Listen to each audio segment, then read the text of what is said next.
this is Maddie. Hey, it's Talita. And welcome to The Legally Blonde Podcast. This is our first 10-minute episode, The Blonde Talks, and we are going to be talking about goal setting. We thought, good way to kick it off. Yeah. You know, we've all had our New Year's resolutions. We're now in March. How many of us still have those New Year's resolutions? Not me. That's it. I feel like we all set them with good intentions and then life just catches up. It gets really busy and then we forget about them. And it's like, okay, we need to hold ourselves accountable. We need to achieve these things. They're not just meaningless things that we set on a New Year's night, like to achieve for the next year. These are things that we actually want to do. Yeah. So to take it off, we are going to have like a little talk about our goals. We set 3 goals for ourselves and we're going to talk about how we are going to achieve those goals. So if you want to grab a notebook, a journal to write down your own goals, please do so. So Let's do it. Maddie, what is one of your goals that you wish to achieve at the end of this year? Number 1, it would be not feeling guilty for relaxing. And to go a bit into that, it's in the sense of like, I feel like anytime I sit down for a minute and I'm just on my phone and stuff, I'm like, oh, I'm not doing anything. Like, that's so lazy. I feel guilty. And it's not the case. And I think a lot of people probably feel like that. It's not the case. It's just you're taking a moment for yourself. You need a moment to reset, a moment to relax, and relaxing's okay. It's actually okay to sit still and relax. It's so okay. It's actually okay. It's how your body can recover and feel better. So by the end of the year, I'm going to hopefully not feel guilty when relaxing, but we'll talk about how we're going to achieve our goals soon. Yeah. What's your So my first one would be to go into a career that I enjoy. I feel like I've always gone into careers or jobs for money purposes or because it's been convenient, it's been easy. But I want to push those boundaries aside and just really be like, okay, is this something that I'm going to enjoy? Do I already enjoy aspects of talking about it? You know, so as I said in like our big episode, our first episode of the year, one of my big changes was my career. So yeah, I'm really going to try and work towards that, even if it's not at the start of the year, but do little steps, you know, to kind of achieve that goal at the end of the year. I love that. Number 2 for me will be doing solo things, so solo dates at least monthly. So one little thing that I go do by myself with no one else and just like learning to be okay of being by myself and doing things like that. You're going to absolutely love that. I'm excited. And that is honestly a great goal, even if you're in a relationship or not. Yeah, I love having that that time goal. for yourself. Yeah. And that's it. It doesn't have to be just because you're single. Like if you're in a relationship, it's still healthy to So have that time important. where you learn to love yourself and do things you want to do. I love that. Oh, this one, I've always wanted to like really work on this one. So it's like, it's very deep. But time management, I find myself like I'll say something, oh, I've got this at 11 or whatever, and I just run out of time. And I understand there's not a lot of time in the day, but there is. Like you can manage it. Yep. I want to learn how to manage my own time so that I can get more done. Yes. You know, I feel like I'm kind of on the opposite side of like I don't do enough things like leading up to appointments or whatever. So, yeah, just really sticking to like a plan of managing my time. Yep. Yeah. That's good. Yeah. My lucky last one is attaining my fitness goals. Now, these are goals I did set at the start of the year. And so far, I feel like I'm not on track, but I'm like doing the steps that I need to start to get on track. That's good. By the end of the year, I want to hopefully have attained my fitness goals and be able to look back and be like, yeah, go. Tick that off. You did it. Oh, I love that. That's a great one. My lucky last one is staying consistent. So obviously being like a bit more specific in what I'll be consistent in, but just not giving up. So if I'm doing something, just maybe doing it for more than a day, doing it for more than 2 weeks, doing it for, you know, maybe it's more than an hour in a day. I don't know, just like staying consistent and like pushing through because I feel like I sort of give up when it gets hard.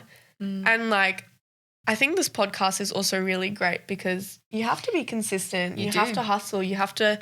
The people are counting on us. Yeah. So I think like even this being one of my goals, like consistency, the podcast is already sort of like I can write that down as one of my goals. So you stick into it.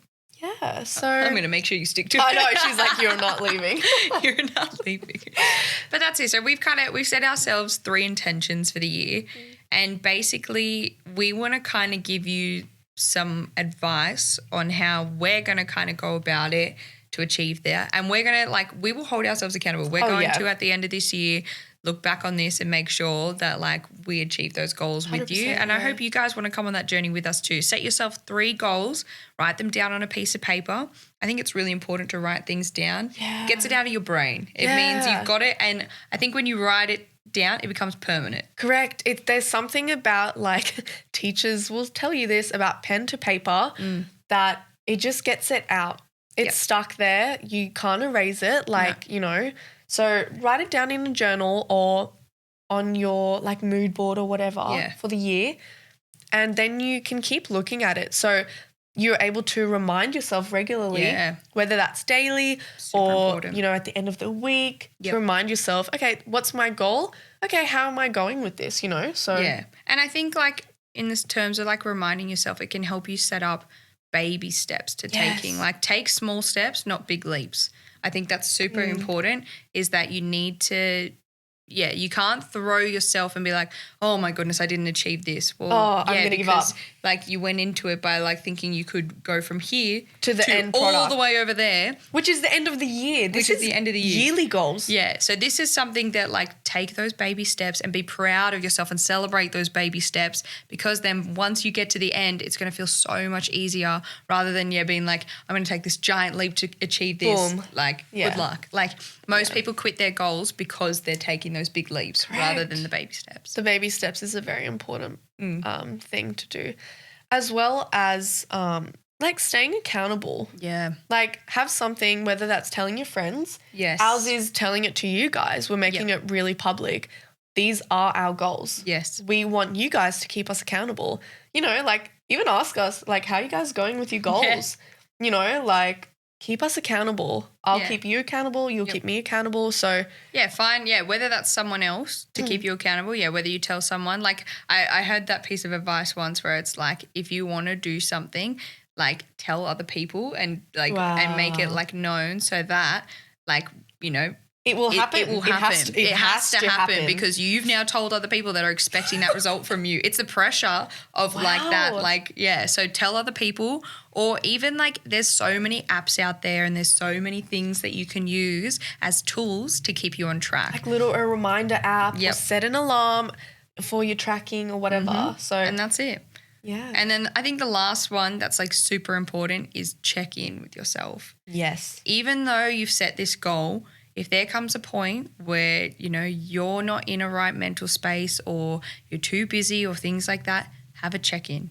Because, yes, you want to achieve these things, but if that's going to mean you're putting yourself in a position that's not healthy or not safe or not going to align with where you're at in life, then it's not the right move for right now. And having that check-in of being cool, yep, I'm at the moment in this really negative spot. I can't do it. Are we putting it on pause? Can we put it on pause? Can we do that? But also check-ins in the sense of that, check where your progress is at. Yes. So if you're, at that stage where you're okay, I'm feeling pretty good. Where am I at in this? How can I adjust my goal to be something that, is achievable? Just those little things. I couldn't agree with you more. And taking those 6, I think, points, taking them all together and wrapping it up, I honestly think that's a great way. You've got this. To do that with your goals, we said, write it down, remind yourself, take small steps, be accountable, and check in. Yeah.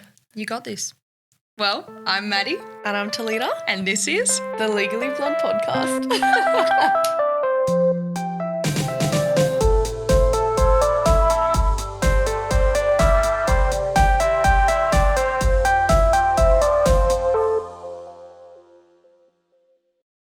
Did you like today's podcast? All of the music, sound, mixing and editing was done by Julia from Julia's Music Studio. Julia is a composer and music educator based in Sydney who writes, arranges, performs and teaches music. She writes and arranges music from diverse genres for a variety of instruments and ensembles. As well as teaching composition, music theory, piano, singing and flute in both private and school settings. She also does various gigs as a singer in an acoustic duo. You can find more details on her musical adventures as well as her contact information on her website, which has been posted to our Instagram.